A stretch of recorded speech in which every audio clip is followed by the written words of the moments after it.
Hello student, तो स्वागत है आप सभी का फ्यूके एजुकेशन के इस ऑनलाइन लर्निंग प्लेटफॉर्म में। मैं प्रदीप मालवीय, आपका केमिस्ट्री मेंटर, एक बार फिर से आपका स्वागत करता हूं हमारी सीरीज़ में, जिसमें हम कुछ इम्पोर्टेंट क्वेश्चन है जो कि आपकी बोर्ड एग्ज़ाम के लिए इम्पोर्टेंट हैं, उनकी हम एक सीरीज़ लेके चल रहे हैं।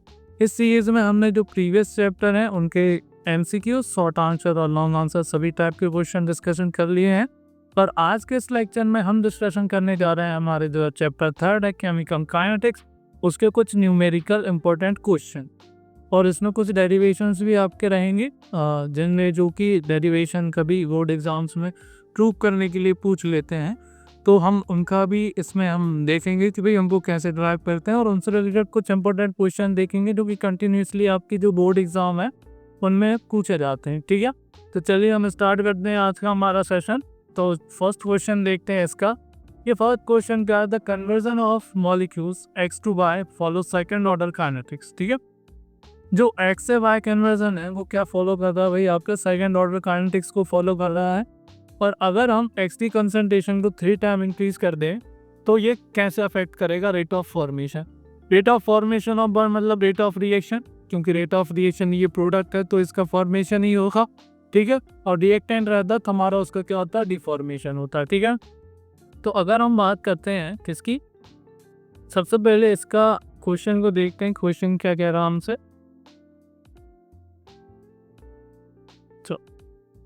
तो x एक कन्वर्जन है x टू y। ठीक है, तो सबसे पहले सब जो रिएक्शन हमें दी हुई है वो क्या है, x से क्या हो रहा है, y का फॉर्मेशन हो रहा है। और ये किसको फॉलो कर रहा है, ये सेकंड ऑर्डर काइनेटिक्स को फॉलो कर रहा है। मतलब जो रेट लॉ के अकॉर्डिंग इसका जो रेट है वो k और किसके के x की पावर 2।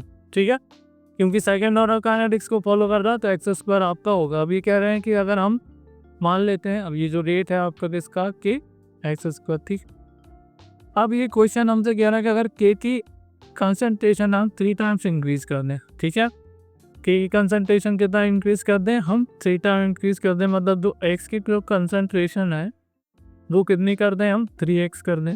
ठीक है, एक्स की कंसंट्रेशन को क्या कर दें, 3x कर दें। तो मान लेते हैं कि हमारा नया रेट ऑफ रिएक्शन क्या होगा, आर डैश, तो इसके इक्वल होगा आर, इसकी कंसंट्रेशन हमने 3x कर दी स्क्वायर। ठीक है, तो ये इक्वेशन हमारा क्या बनेगा, ये इक्वेशन बनेगा हमारा आर डैश इक्वल्स टू, ये 9 आ जाएगा, 3 से स्क्वायर ये 9 आगे आ जाएगा के, और यहाँ पर x का स्क्वायर। ठीक है, तो अगर हम इस इक्वेशन को देखें तो ये आपका इनिशियल रेट को शो कर रहा है कि एक्स स्क्वायर, ये इनिशियल रेट को शो कर रहा है। तो जो आर डैश है, मतलब जो न्यू रेट ऑफ रिएक्शन है, वो 9 टाइम्स हो जाएगा आपका इनिशियल रेट ऑफ रिएक्शन का। क्लियर है, क्लियर है। तो अगर आपका एक्स की कंसंट्रेशन हम 3 टाइम्स इंक्रीज करेंगे तो हमारा जो rate of formation of by है वो 9 टाइम्स से इंक्रीज हो जाएगा। क्लियर है, तो आई थिंक आई होप आपको फर्स्ट क्वेश्चन समझ में आया होगा। चलिए देखते हैं हमारा नेक्स्ट क्वेश्चन। नेक्स्ट क्वेश्चन हमसे क्या कहता है, derive the rate constant for first order reaction. और फर्स्ट ऑर्डर रिएक्शन के लिए हमें रेट कांस्टेंट डिराइव करना है, तो ये आपका हमारा एक डेरिवेशन होगा। ठीक है, ये हमारा थोड़ा लॉन्ग हो सकता है, देखते हैं हम। चलिए ठीक, तो मान लेते हैं कोई हमारी फर्स्ट ऑर्डर रिएक्शन, क्या हमारी कोई फर्स्ट ऑर्डर रिएक्शन ए है। इसमें किस में चेंज हो रहा है, यहाँ पर प्रोडक्ट में चेंज हो रहा है। किस में चेंज हो रहा है, प्रोडक्ट में चेंज हो रहा है। जब हम इनिशियल टाइम पे बात करते हैं, time at time t equals to 0, इसकी कंसंट्रेशन मान लेते हैं, इसकी कंसंट्रेशन क्या थी, ए मोल्स थी, और यहाँ पर क्या होगी 0। अगर हम बात करें at T time, at T time पर अगर हम बात कर रहे हैं तो टी टाइम पे क्या होगा, प्रोडक्ट आपका x बना होगा, तो इसकी कंसंट्रेशन क्या होगी, डी ए माइनस एक्स। अब इस रिएक्शन की अगर मैं रेट ऑफ रिएक्शन को लिखना चाहूँ तो रेट ऑफ रिएक्शन कैसे, 2 टर्म में लिख सकता हूँ। एक तो rate of change in concentration के टर्म में, अगर हम प्रोडक्ट की कंसंट्रेशन ले रहे हैं तो प्लस लगाते हैं, तो that is D X by D T. ये इंस्टेंटेनियस रेट होता है।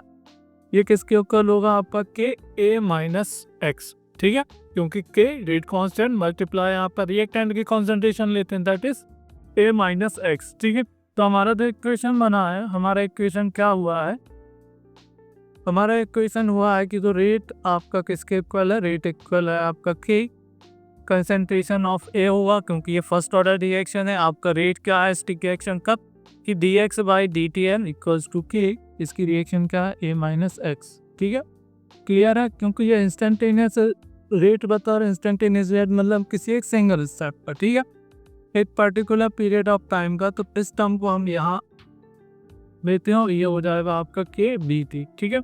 अब ये सिंगल स्टेप पे आपका रेट ऑफ रिएक्शन बता रहा है। अगर हमें पूरी ओवरऑल रिएक्शन के लिए रेट ऑफ रिएक्शन को देखना है तो क्या कर देते हैं हम, इसका करते हैं इंटीग्रेशन, है ना, क्या करते हैं ना, ऑन इंटीग्रेटिंग। हमें क्या मिलता है इंटीग्रेशन पे देखेंगे तो हमें मिलेगा ये D x upon A minus x बराबर इंटीग्रेशन ऑफ के डी टी, ठीक है। तो इंटीग्रेशन ऑफ के डी टी हमारा होगा तो हमें आगे क्या मिलेगा, अगर हम देखें तो ये होगा हमारा जो इसका इंटीग्रेशन वाला पार्ट है। आपको इंटीग्रेशन पता होगा कि इंटीग्रेशन कैसे करते हैं। तो इसका जो इंटीग्रेशन होगा वो होगा माइनस लॉग जिसका बेस रहेगा ई ए माइनस एक्स, ठीक है। और इसका इंटीग्रेशन क्या होगा आपका के टी प्लस सी। सी यहाँ पर क्या है आपका इंटीग्रेशन कांस्टेंट। इंटीग्रेशन कांस्टेंट हम क्यों यूज़ करते हैं आपको पता होगा, जब आपका डिफाइनाइट इंटीग्रल नहीं होता तो हम इंटीग्रेशन कांस्टेंट को लेते हैं, ठीक है। तो अब ये जो हमारा इक्वेशन बना है वो इक्वेशन क्या है आपका, इक्वेशन है ये हमारा L N of A minus X. L N मैंने क्यों लिखा, मतलब जो लॉ जिसका बेस ई है उसको रिप्रेजेंट करते हैं हम एल एन से, ठीक है। तो ये किसके इक्वल है, ये आपका के टी प्लस सी, इसको इक्वेशन 1 देते हैं, ठीक है। अब हमें इस इंटीग्रेशन कांस्टेंट की वैल्यू निकालनी है। तो इंटीग्रेशन कांस्टेंट की वैल्यू निकालने के लिए हम क्या करेंगे, हम देखते हैं टाइम 0 पर, एट जब आपका टाइम क्या होता है 0। अगर जब टाइम 0 होगा तो एक्स की कंसंट्रेशन भी क्या होगी 0, क्योंकि जब आपका टाइम 0 था मतलब रिएक्शन स्टार्ट नहीं होती। प्रोडक्ट की कंसंट्रेशन भी क्या थी, प्रोडक्ट की कंसंट्रेशन भी हमारी 0 थी, ठीक है। तो जब हम ये वैल्यू इसमें रखते हैं तो हमें क्या मिलता है, हमें मिलेगा minus L N of A minus 0 K T की वैल्यू हमने 0 रखी प्लस सी, ठीक है। तो यहाँ से हमें क्या मिला माइनस एल एन ऑफ ए मिला दैट इज सी। इसको देते हैं हम इक्वेशन 2। अब इक्वेशन 2 में हमें सी की वैल्यू मिल गई है। सी की वैल्यू अगर हमें मिल गई है तो इस सी की वैल्यू हम इक्वेशन 1 में पुट करते हैं, ठीक है। इस सी की वैल्यू को हम किस में रखेंगे, इस सी की वैल्यू को हम इक्वेशन 1 में रखते हैं, देखते हैं क्या आता है। तो बाय इक्वेशन 1 आपका क्या होगा, तो ये minus L N of A minus X equals to क्या हो जाएगा के टी। सी की जगह हमने क्या रख दिया minus L N of A, clear है। के टी की जगह हमने क्या रख दिया minus L N of A रख दिया, ठीक है। तो अब हमारा जो इक्वेशन हमें मिला है, ठीक है, इक्वेशन अगर हमें मिला क्या होगा आपका minus L N of A minus X equals to K T minus L N of A. इसको हम यहाँ ट्रांसपोज कर देंगे तो हमारा क्या होगा L N of A minus L N of A minus X equals to K T, ठीक है। हमें रेट कांस्टेंट की वैल्यू निकालनी है, ठीक है। तो रेट कांस्टेंट निकालने के लिए इस टी का हम क्रॉस मल्टीप्लाई कर देंगे। तो सबसे पहले इसको सिंप्लीफाई कर देते हैं। आपको एक रूल पता होगा लॉग का बेसिकली, कि जो log M minus log N होता है उसको हम कैसे रिप्रेजेंट करते हैं, लॉग एम अपॉन एन से, जिससे लॉग एम अपॉन एन से सेम इसी तरीके हम इसको रिप्रेजेंट कर देते हैं L N upon A minus X equals to क्या होगा आपका के टी। मतलब इसको हम अगर एल एन को आप किस में चेंज करते हैं, एल एन को हम चेंज करते हैं लॉग में जिसका बेस कितना होता है 10। तो आपको पता है 2.303 का हम मल्टीप्लिकेशन करते हैं, 2.303 का हम क्या करते हैं मल्टीप्लाई करते हैं। तो मल्टीप्लाई अगर हम 2.303 का इसमें करेंगे तो ये लॉग में चेंज हो जाएगा जिसका बेस क्या रहेगा 10 रहेगा और A upon A minus X equals to K T, ठीक है। इसको रीअरेंज करके हम कुछ इस तरीके का लिख सकते हैं कि के टी इक्वल्स टू 2.303 लॉग जिसका बेस 10 है ए अपॉन ए माइनस एक्स, ठीक है। क्लियर है। हमें चाहिए रेट कांस्टेंट की वैल्यू। तो रेट कांस्टेंट की वैल्यू के लिए हम क्या कर सकते हैं, जो टी है उसका क्रॉस मल्टीप्लाई कर देंगे, टी का हम क्रॉस मल्टीप्लाई कर देंगे तो हमें रेट कांस्टेंट की वैल्यू मिल जाएगी कि क्या निकलेगा आपका 2.303 अपॉन में T log of A upon A minus X, ठीक है। तो ये है हमारा rate constant for first order reaction. ये क्या है हमारा फर्स्ट ऑर्डर रिएक्शन के लिए रेट कांस्टेंट है और इसी डेरिवेशन का यूज़ करके हम बहुत सारे न्यूमेरिकल्स को सॉल्व करेंगे। तो ये आपका जो न्यूमेरिकल है बहुत ही आपका इम्पोर्टेंट है, ये जो रिलेशन हमने देखा है, ठीक है। तो ये है हमारा फर्स्ट ऑर्डर रिएक्शन के लिए आपका रेट कांस्टेंट का इक्वेशन। क्लियर है। आई थिंक आपको ये क्लियर होगा। कई बुक्स में कुछ डिफरेंट टाइप का दिया रहता है, ठीक है। डिफरेंट टाइप को कैसा कि जो ए है ये आपका ए किसको रिप्रेजेंट कर रहा है, ये रिप्रेजेंट कर रहा है ए की कंसंट्रेशन है 0 टाइम, ठीक है। A0 को मतलब क्या होगा, concentration of A at time 0, ठीक है। और जो A माइनस एक्स है आपका, यहाँ देखो A माइनस एक्स कब रिप्रेजेंट कर रहा है, ये A की कंसंट्रेशन रिप्रेजेंट कर रहा है एट टाइम t। तो A माइनस एक्स की जगह हम क्या लिख सकते हैं, जो A माइनस एक्स होगा हमारा, उसकी जगह हम यूज़ कर सकते हैं कि A माइनस एक्स क्या है, it is a concentration of A at time t। तो इस इक्वेशन को हम इस तरीके से लिख सकते हैं कि 2.303 अपॉन टी लॉग ए आपका रहेगा A0 अपॉन में ये ए टी, ठीक है। तो बुक्स में आपको कुछ इस तरीके का इक्वेशन भी दिखाई देता है, ठीक है। तो हम दोनों ही इक्वेशन हम यहाँ पर यूज़ करेंगे। A0 क्या है यहाँ पर आपका, A0 है यहाँ पर the concentration of reactant eight time 0 और AT क्या है आपका concentration of reactant eight time t। Clear ना सब। तो ये हो गया हमारा सेकंड क्वेश्चन, आई होप आपको क्लियर हुआ होगा। अब हम आगे बढ़ते हैं हमारे थर्ड क्वेश्चन की ओर, ठीक है। थर्ड क्वेश्चन हमारा क्या कहता है कि हमें क्या करना, prove that half life of first order reaction is independent of reactant concentration. हमें क्या प्रूव करना है कि जो फर्स्ट ऑर्डर रिएक्शन है उसका जो हाफ लाइफ है वो किससे इंडिपेंडेंट है, वो इंडिपेंडेंट है उसकी कंसंट्रेशन से। तो इसका डेरिवेशन है और इम्पोर्टेंट क्वेश्चन ये कई और लगभग एग्जाम में पूछा जा चुका है, तो इसको हम थोड़ा देखते हैं कि इसको हम कैसे सॉल्व करना है, ठीक है। चलो देखते हैं, स्टार्ट करते हैं। तो इसमें मान लेते हैं कोई हमारा जो फर्स्ट ऑर्डर रिएक्शन है, क्योंकि हमें फर्स्ट ऑर्डर रिएक्शन के लिए बात करना, तो मान लेते हैं कोई फर्स्ट ऑर्डर रिएक्शन है। ए क्या किस में कन्वर्ट हो रहा है आपका, एक इसमें प्रोडक्ट में कन्वर्ट हो रहा है, एक इसमें कन्वर्ट हो रहा है आपका प्रोडक्ट में कन्वर्ट हो रहा है। और इसके लिए अगर हम रेट कांस्टेंट लिखें एट टाइम, अगर बात कर लेते हैं एट टाइम आपका कब था 0, इसकी रिएक्शन कंसंट्रेशन मान लीजिए और ये 0 रहेगा। अब टी टाइम पर इसकी मान लो अगर ये x बना है तो इसकी कंसंट्रेशन क्या होगी, इसकी कंसंट्रेशन होगी A माइनस एक्स। तो सबसे पहले एक काम करते हैं, समझते ही जरा ये हाफ लाइफ होता क्या है, ठीक है। सबसे पहले हम किसकी बात करते हैं, सबसे पहले हम बात करते हैं कि हाफ लाइफ क्या है। एक्चुअल में हाफ लाइफ क्या है, हाफ का मतलब होता है बेसिकली आधा, ये आपको क्लियर होगा। तो मान लो अगर मैंने रिएक्टेंट कितना लिया है, ए लिया, रिएक्टेंट हमने रिएक्टेंट की कंसंट्रेशन क्या ली है, ए लिए है। तो जब रिएक्टेंट आपका एक ऐसा टाइम है जहाँ पर रिएक्टेंट क्या हो जाता है, आधा हो जाता है, ठीक है। मतलब हमने ए लिया था, अब रिएक्टेंट क्या हो गया, अब रिएक्टेंट हो गया A/2, ठीक है। और कितना बचा, आधा। तो ये आधा वाला पार्ट कहाँ गया होगा, क्योंकि आधा पार्ट प्रोडक्ट बन चुका होगा। आधा पार्ट क्या बन चुका होगा, आपका प्रोडक्ट बनेगा। अगर मैं कहूँ, अगर मैंने 1 मोल लिया है, यहाँ पर 1 मोल मैंने नीचे लिया है आपका, ठीक है, और 1 मोल से मैं कहूँ कि हाफ मोल आपका प्रोडक्ट बन चुका है, तो रिएक्टेंट के पास तो हाफ मोल बचा होगा, ठीक है। मतलब 1 मोल इनिशियल लिया है तो आधा प्रोडक्ट बन गया, जब जाके आधा रिएक्टेंट बचा।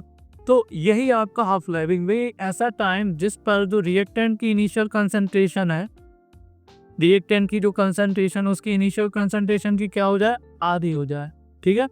मतलब जो इसकी जो कंसंट्रेशन है वो जो जिस टाइम पर इसकी कंसंट्रेशन, इसकी इनिशियल कंसंट्रेशन क्या हो जाए, आधी हो जाए, उसको क्या कहेंगे, उसको हम हाफ लाइफ ऑफ रिएक्शन हम कहते हैं, ठीक है।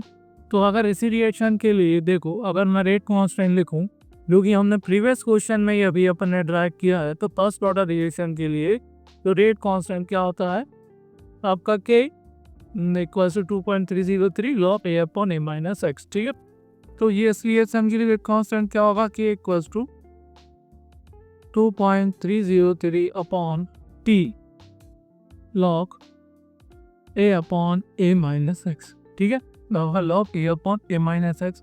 अब हम बात कर रहे हैं किस पे, हाफ लाइफ पे।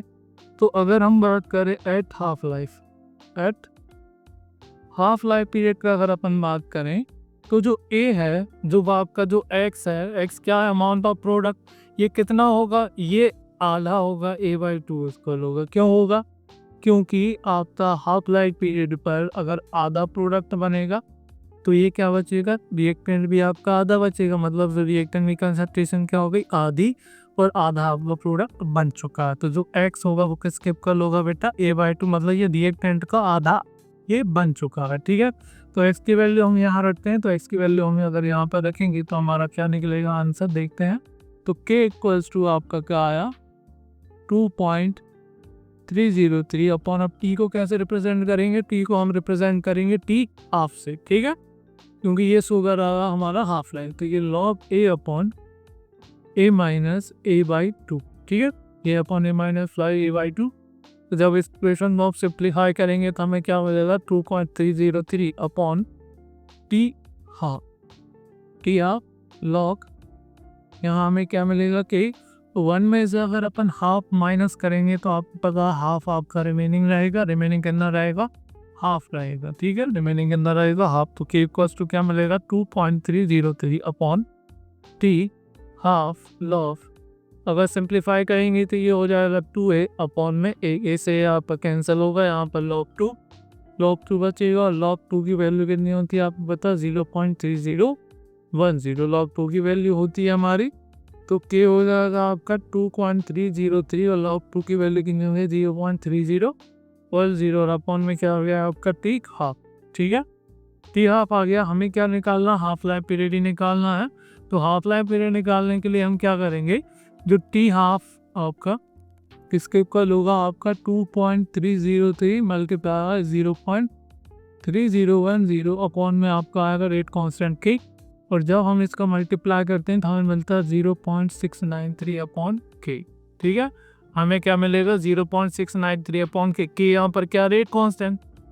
तो इस हाफ लाइफ पे इक्वेशन अगर हम देखें, हाफ लाइफ पे इक्वेशन अगर हम देख रहे हैं तो हमें क्या मिल रहा है, हमें मिल रहा है 0.693 अपॉन k, ठीक है, हमें क्या मिल रहा है 0.693 अपॉन k हमें मिल रहा है।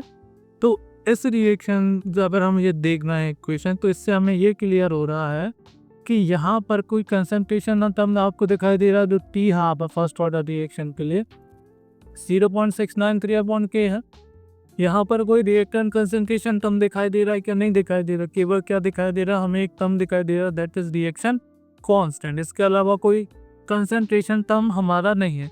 तो हम इससे अकॉर्डिंग हम ये कह सकते हैं कि जो फर्स्ट ऑर्डर रिएक्शन की जो हाफ लाइफ है वो रिएक्टेंट की कंसंट्रेशन पर डिपेंड नहीं करती है, डिपेंड नहीं करेगी, मतलब आपका जो हमारा क्वेश्चन में जो हमसे प्रूव करने के लिए किया कहा गया था वो हम ऑलरेडी प्रूव कर चुके हैं। हमें क्या प्रूव करना था कि जो हाफ लाइफ पीरियड है फर्स्ट ऑर्डर रिएक्शन का वो इंडिपेंडेंट रहती है यहाँ पे रिएक्टेंट की कंसंट्रेशन से, क्लियर है, और यही हमने प्रूव कर दिया क्योंकि यहाँ पर कोई कंसंट्रेशन टर्म नहीं है, मतलब आपका ये जो टी हाफ है वो क्या है आपके रिएक्टेंट की कंसंट्रेशन से इंडिपेंडेंट, और इस चीज़ को हम प्रूव कर सकते हैं। तो ये क्या होगा आपका हेंस प्रूफ, ठीक है, क्लियर है। अब बढ़ते हैं हमारे नेक्स्ट क्वेश्चन की, और नेक्स्ट क्वेश्चन हमसे क्या आएगा, चलो देखते हैं। फोर्थ क्वेश्चन है ये हमारा, देखते हैं कि फोर्थ क्वेश्चन क्या है। आप प्रूव क्या करना है कि a first order reaction so that time required for 99% completion is twice the time required for the completion of 90% of reaction, ठीक है। तो इस रिएक्शन में हमें बेसिकली रिलेशन बताना है, हमें रिलेशन बताना किसके कि रिएक्शन जब 99% कंप्लीट हो चुकी है उसका टाइम, उसका जो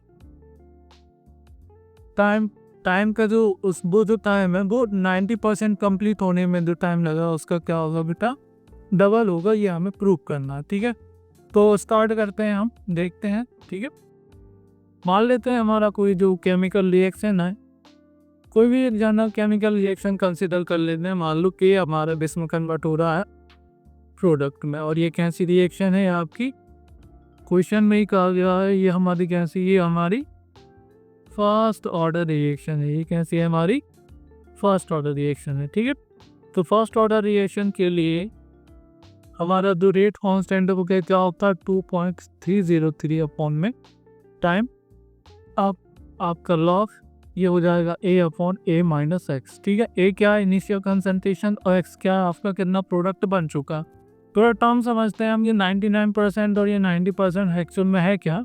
तो इसका मतलब ये है कि अगर आपका 99% कंप्लीट हो रहे, 99% कंप्लीट हो रहे रिएक्शन, 99% रिएक्शन कंप्लीट होने का मतलब ये है कि अगर हमने रिएक्टेंट कितना लिया है, अगर हमने रिएक्टेंट लिया है आपका 100, रिएक्टेंट क्या लिया हमने 100 मोल्स अगर हमने रिएक्टेंट के लिए हुए हैं, तो ये जो रिएक्टेंट है इसका जो 99 पार्ट है वो प्रोडक्ट बन चुका है, क्या बन चुका है 99 आपका पार्ट क्या हो चुका, प्रोडक्ट बन चुका है आपका। और रिएक्टेंट कितना बचा होगा 99, तो प्रोडक्ट बन गया, ये कितना बचा होगा 1 बचा होगा। सेम अगर हमसे कोई कहता है रिएक्शन अगर 75% कंप्लीट हो चुकी है, मतलब ये इनिशियल 100 था और ये इसका जो 75 पार्ट है वो प्रोडक्ट बन चुका, रिएक्टेंट कितना बचा होगा आपका 25 बचा होगा। ठीक है, तो हम बात करते हैं 99। सबसे पहले तो केस है हमारा कौन सा, हमारा जो पहला केस है 99.9% वाला।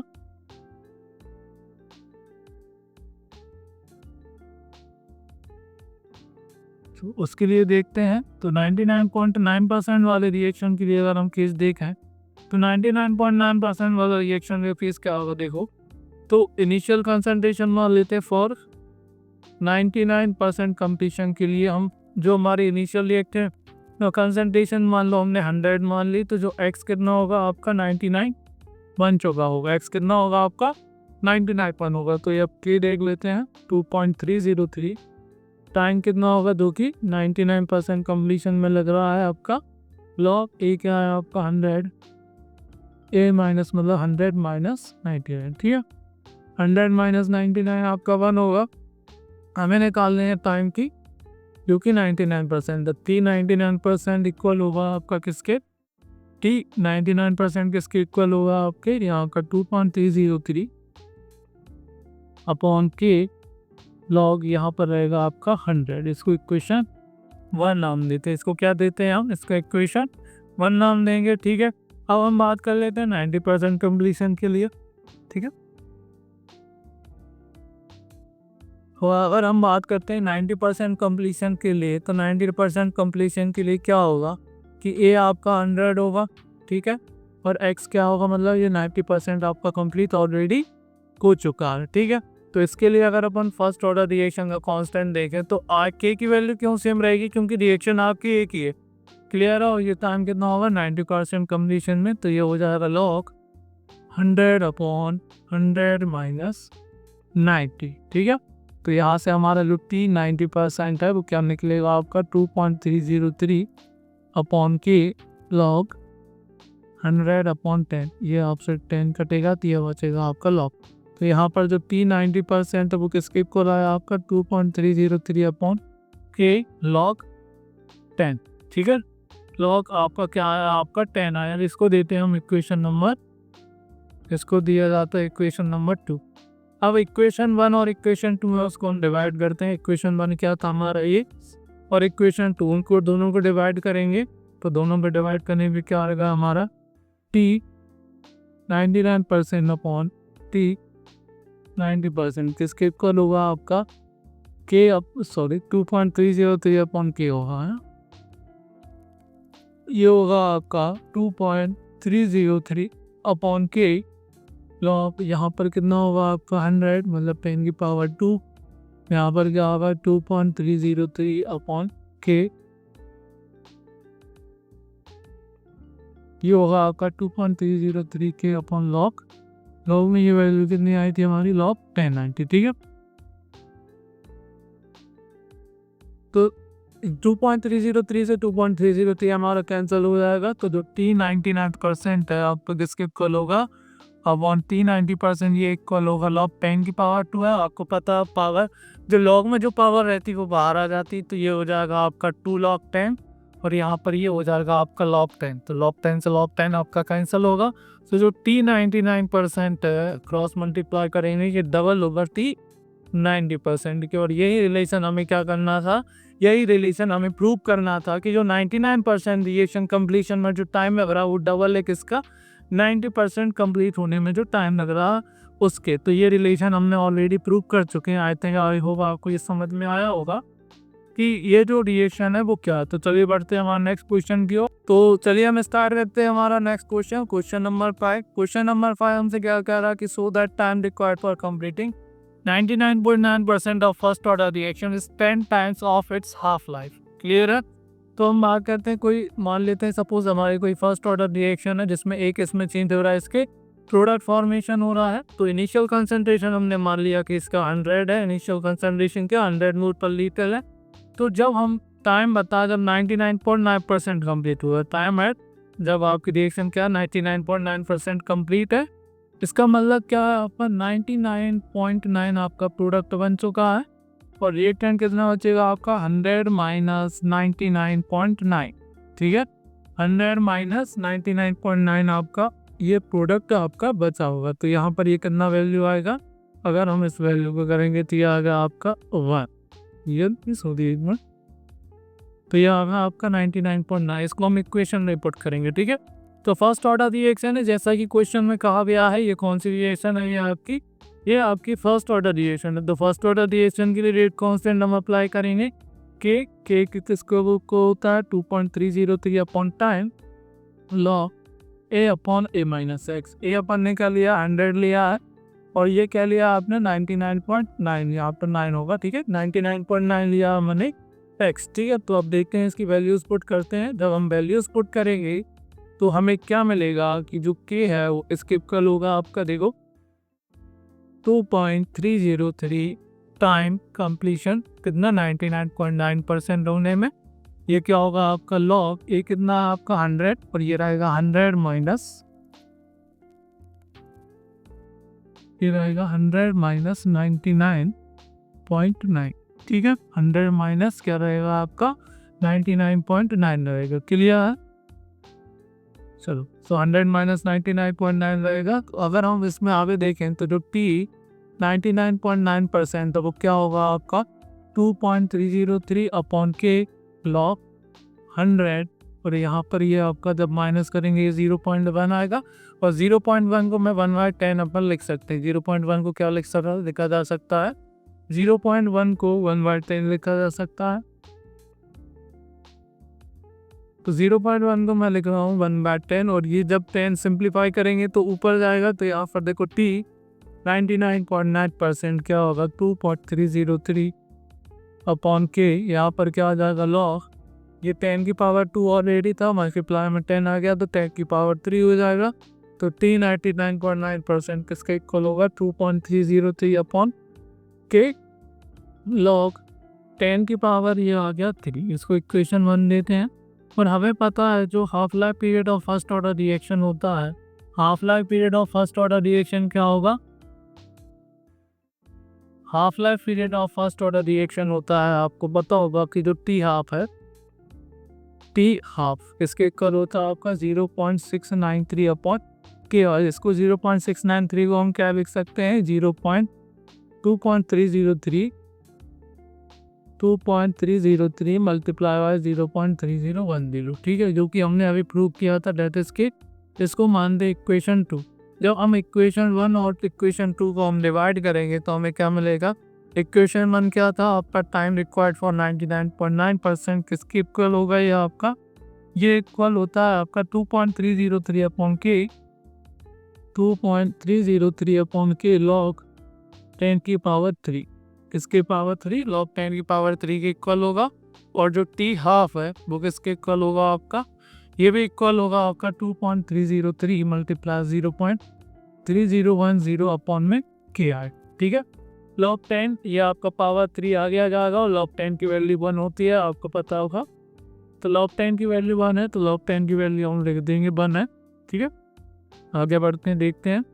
तो ये इक्वेशन आपका क्या बनेगा कि ये जो टी 99.9% है अपॉन टी हाफ ये किसके इक्वल होगा, यहाँ से देख लेते हैं 2.303 और के से क्या आपका क्या हो जाएगा, ये आपका कैंसल आउट हो जाएगा और ये जो 3 है लॉग की पावर में ये जो 3 आ रहा है वो 3 क्या होगा हमारा आगे आएगा, क्योंकि लॉग आपको रूल पता होगा लॉग n की पावर n होता है तो जो पावर है वो बाहर आ जाती है। तो इसको हम क्या लिख सकते हैं 3 लॉग 10 और ये क्या होगा आपका 0.3010। लॉग 10 की वैल्यू 1 होती है तो टी 99.9% अपॉन टी हाफ इसके इक्वल होगा 3 अपॉन 0.3010, ठीक है।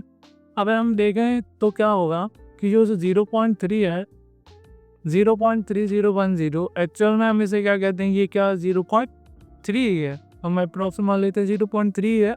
तो ये 0.3 से ये किससे ये 10 टाइम कैंसिल होगा 3, तो इससे अगर हमारा क्लियर होगा जो 99.9% है 10 मल्टीप्लाई क्या होगा टी हाफ होगा, 10 मल्टीप्लाई क्या होगा आपका ये टी हाफ होगा। तो इससे क्लियर है हमारा इससे हमें क्या ऑब्जर्वेशन मिल रहा है, इससे हमें पता ये चल रहा है कि इस रिएक्शन के 99.9% कंप्लीट होने में जो टाइम लग रहा है वो 10 टाइम किसका, इसकी हाफ लाइफ का।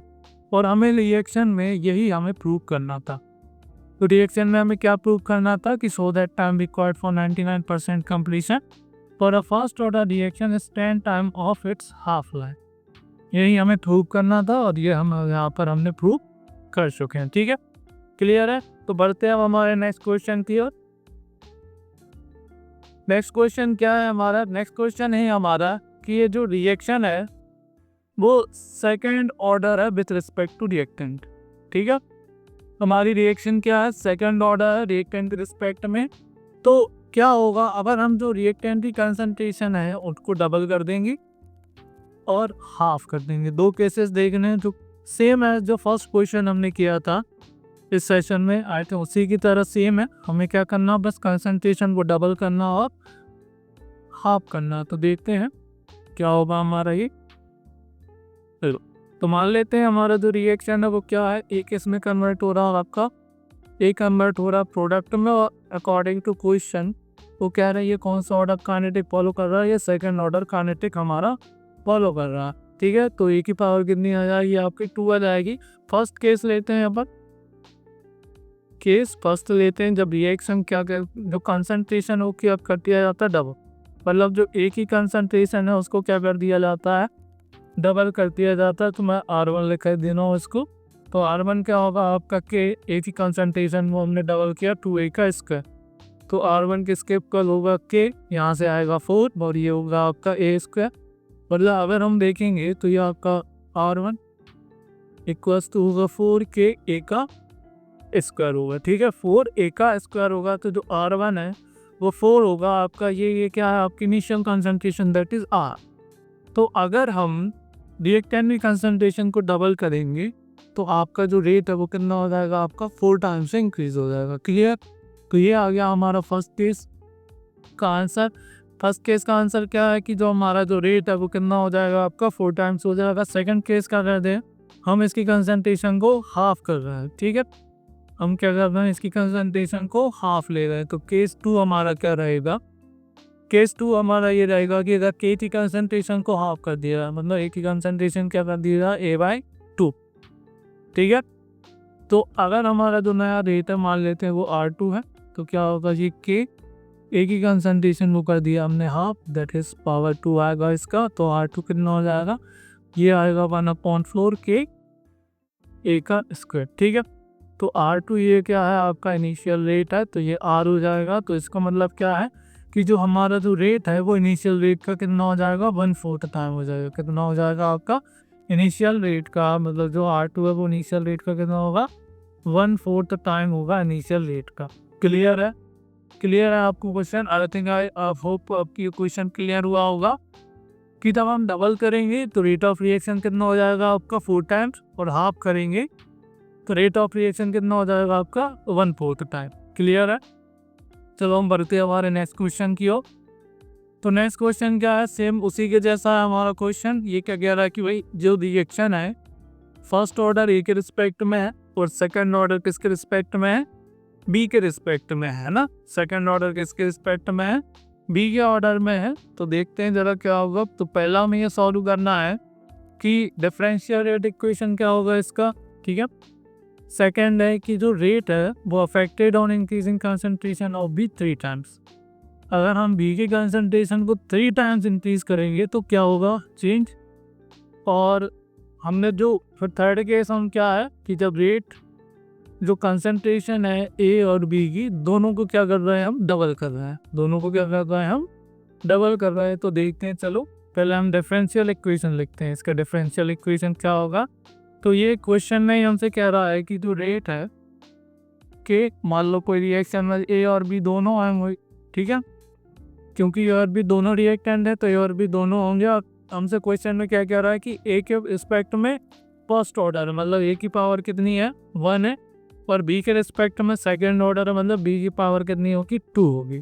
तो जो रेट है आपका या जो डिफरेंशियल इक्वेशन है वो क्या होगा, ए बी स्क्वायर। ठीक है, ये हो गया। अब हम इसका देखते हैं फर्स्ट केस क्या होगा कि जब हम इसकी बी की जो कंसंट्रेशन है, किसकी कंसंट्रेशन, आप बी की कंसंट्रेशन को कितना इंक्रीज कर रहे हैं, बी की कंसंट्रेशन को आप 3 टाइम्स इंक्रीज कर रहे हैं, तो क्या होगा, सेम वही अप्रोच हमें लगानी है जो हमें प्रीवियस क्वेश्चन में लगाई थी। तो इसमें हम लेते हैं केस 1,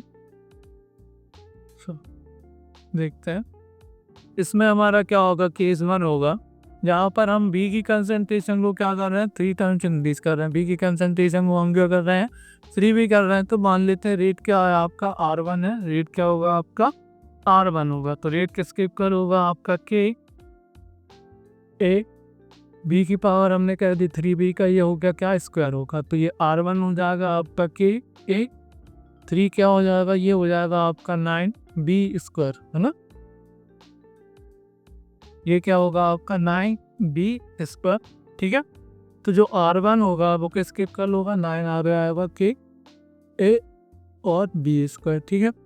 तो यहाँ से अगर हम इस इक्वेशन को देखें तो ये आपका इनिशियल रेट था, ठीक है।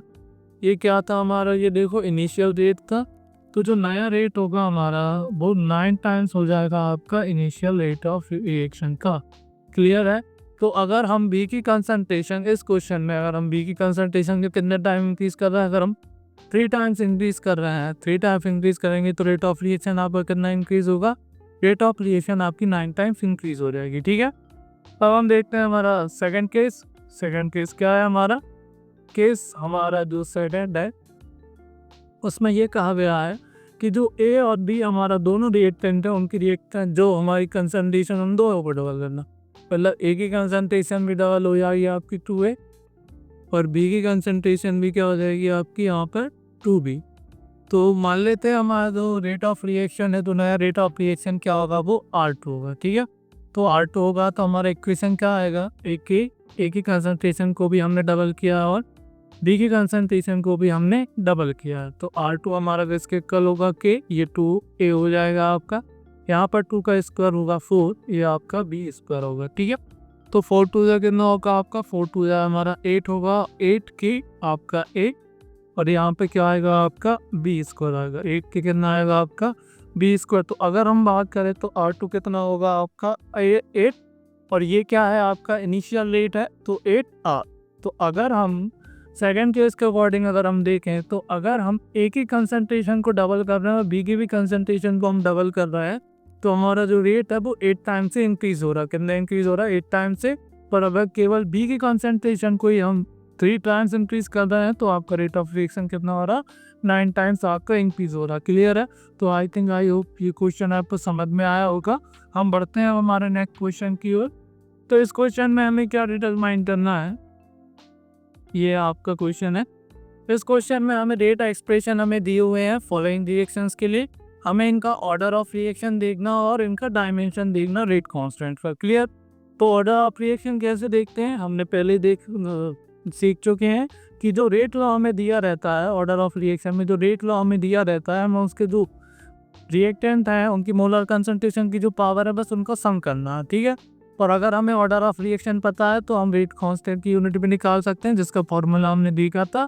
तो रेट कांस्टेंट निकालने के लिए का फॉर्मूला क्या होगा, ये होता है मोल की पावर आपका 1 - n, ठीक है, लीटर पावर n-1, ठीक है, सेकेंड इनवर्स, ठीक है। n क्या यहाँ पर यहाँ ऑर्डर ऑफ रिएक्शन को बताता है। तो सबसे पहले हम बात करने की सिर्फ फर्स्ट रिएक्शन के लिए। फर्स्ट एग्जाम्पल क्या है, फर्स्ट के लिए हमें रेट कितना दिया हुआ है, फर्स्ट के लिए हमें रेट दिया हुआ रेट इक्वल्स टू के NO2। NO की पावर कितनी है आपकी 2 है, NO की पावर कितनी दी है आपको 2 दी है। तो यहाँ पर जो ऑर्डर ऑफ रिएक्शन कितना होगा, पावर कितनी है इसकी, पावर कितनी है 2 है, तो ऑर्डर ऑफ रिएक्शन में हमारा कितना होगा 2 होगा। तो ऑर्डर ऑफ रिएक्शन 2 मतलब n की पावर कितना लेंगे 2 लेंगे। तो जो यूनिट है, यूनिट हमारी क्या होगी, मोल की पावर आपका 1 - 2, लीटर की पावर 2 - 1 और ये आपका होगा सेकंड इनवर्स। तो हमारा सेकंड ऑर्डर रिएक्शन के लिए क्या होगा, mole inverse litre second inverse. Clear. Mole inverse litre second inverse, ये हमारा इस रिएक्शन के लिए यूनिट जो रेट कांस्टेंट है उसकी यूनिट हमारे यार। सेकंड इक्वेशन देखते हैं। हमारा सेकंड इक्वेशन का रेट क्या दिया हुआ, K2 K H2O2 और I-, ठीक है। तो सेकंड ऑर्डर जो सेकंड रिएक्शन हमें दी हुई है उसके लिए रेट लॉ क्या दिया, रेट इक्वल्स टू के आपका हाइड्रोजन पेरोक्साइड और आयोडीन माइनस। तो इसके लिए अगर हम ऑर्डर ऑफ रिएक्शन देखें तो ऑर्डर ऑफ रिएक्शन क्या होगी, इनकी पावर का सम होगा। ऑर्डर ऑफ रिएक्शन कितनी होगी, इनकी पावर का सम होगा, जो भी रिएक्टेंट की मोलर कंसंट्रेशन की पावर्स है। इसकी पावर कितनी है, इसकी पावर भी 1 है और इसकी पावर भी 1 है। तो ऑर्डर कितना होगा, 1 + 1 आपका होगा 2। ऑर्डर कितना होगा इस रिएक्शन का भी 2 होगा। तो n इक्वल्स टू क्या आ जाएगा 2। और अभी हमने सेकेंड ऑर्डर रिएक्शन के लिए रेट कांस्टेंट की यूनिट निकाली है, जो क्या होगी आपकी mole inverse litre second inverse. क्या होगा, mole inverse litre second inverse हमारी रेट कांस्टेंट की यूनिट है। ठीक है, अब हमारा थर्ड इक्वेशन देखते हैं। थर्ड इक्वेशन क्या है, तो रेट कांस्टेंट है CH3CH2 की पावर कितनी है 3/2। ठीक है, तो थर्ड हमें क्या दिया हुआ है, थर्ड हमें दिया हुआ है जो रेट है। ठीक है, रेट किसके कर दिया हुआ, रेट इक्वल्स दिया हुआ के CH3CH2 की पावर कितना 3/2। ठीक है, तो यहाँ पर ऑर्डर ऑफ रिएक्शन क्या है, ऑर्डर ऑफ रिएक्शन जो पावर है वही हमारा ऑर्डर ऑफ रिएक्शन होगा। तो ऑर्डर कितना होगा, ऑर्डर होगा इनका 3/2 होगा। ऑर्डर कितना होगा 3/2 होगा। और अगर हम इसकी यूनिट निकालें तो यूनिट क्या होता है आपका मोल, मोल की पावर कितना होता है आपका 1 माइनस है। तो 1 - 3/2 लीटर की पावर 3/2 - 1 और सेकेंड इनवर्स कितना है सेकेंड इनवर्स। तो क्या हो जाएगा, ये हो जाएगा आपका मोल 2/3 मतलब -1/2 लीटर 1/2 सेकेंड इनवर्स। ठीक है, तो ये होगा हमारा किसका यूनिट, हमारी रेट कांस्टेंट की यूनिट फॉर दिस रिएक्शन। ठीक है, और इसका आपका ऑर्डर कितना हो जाएगा, आपका इसका ऑर्डर होगा 3/2। अब हमारा फोर्थ रिएक्शन के लिए देखते हैं। फोर्थ रिएक्शन के लिए रेट क्या दिया, रेट इक्वल्स टू के C2H5Ca। ठीक है, इसकी कंसंट्रेशन ही दी हुई है। तो फोर्थ केस लेते हैं हम हमारा।